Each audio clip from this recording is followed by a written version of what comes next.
মাশাআল্লাহ, তোমার হাত একটু দাও তো মা। বিয়ে হবে না। কেন? তুমি বুঝতে পারছো না, ছোট বোনটার সবে বিয়ে হয়েছে, ওর ঘর সংসারটা তো গুছিয়ে দিতে হবে আমাদের নাকি। আবার ও বিদেশ যেতে চাচ্ছে, আর তোমার বড়টা চাকরি নেই বলে বউটা চলে গেছে বাপের বাড়ি। সংসারে এতগুলো ঝামেলার মধ্যে থেকে ও বিয়ের সিদ্ধান্ত কি করে নিতে চাচ্ছে এখন? চলতি আমাদের বিয়েটা যে হচ্ছে না তা কিন্তু না। আজ আমি তো কিনেছি, কাল হবে, কাল হয়তো পরশু হবে, হবে। আয়ান, আমাদের সম্পর্কটা কতদিনের? 5 বছর। আর এতদিন পর যখন আমাদের সম্পর্কের পরিণয় হতে যাচ্ছে, তখনই আমাকে আর একটু সময় দাও। আর কত সময় চাচ্ছ আয়ান? আজ 5টা বছর। আয়ান, আমি তোমার সংসারের চৌকাঠি বেরোইনি এখনো, অথচ তোমার সব দুর্বলতা তুমি আমার উপর চাপিয়ে দিচ্ছ। তুমি জানো আমার মা নেই, আমার জন্য আমার বাবার অনেক দুশ্চিন্তা হয়। আমি বাবাকে আর কষ্ট দিতে পারছি না। এই রিংটা রাখো, আমার কাছে এটা বোঝা মনে হচ্ছে।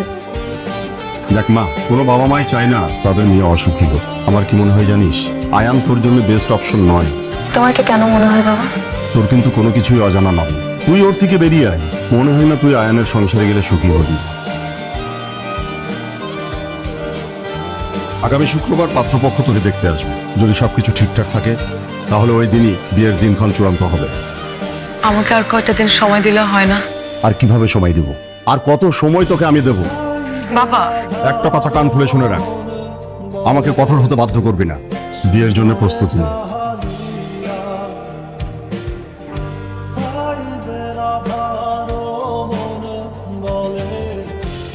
হ্যালো, কেমন আছো আয়ান? আমি ভালো আছি, তুমি কেমন আছো? আয়ান, আমার বিয়ে ঠিক হয়েছে, আগামীকাল দেখা করতে পারবা? আমি আসলে হেরে যাচ্ছি চৈতি, কোনোভাবে নিজের সাথে পেরে উঠছি না। পালাবে? জানি না, কি জানো আয়ান, এছাড়া কোনো অপশন আছে আমাদের হাতে? আমি তাও জানি না, শুধু এতটুকুই জানি যে বিয়েটা আমরা আজই করছি। বিয়েটা না হয় করলাম, তারপর? পরটা পরে দেখা যাবে, কিন্তু বিয়েটা তো করি। বিয়ের পর তুমি তোমার বাড়িতে থাকবে, আমি আমার বাড়িতে। আর শোনো, আমাদের এই বিয়ের কথাটা আমরা কাউকে জানাবো না। আগে পরিবেশ পরিস্থিতি আমাদের অনুকূলে আসুক, তারপর আমরা সবাইকে জানাবো, ঠিক আছে? ঠিক রাত 9টায় তুমি টিএসসি থাকবে, ওখান থেকে কাজে অফিসে।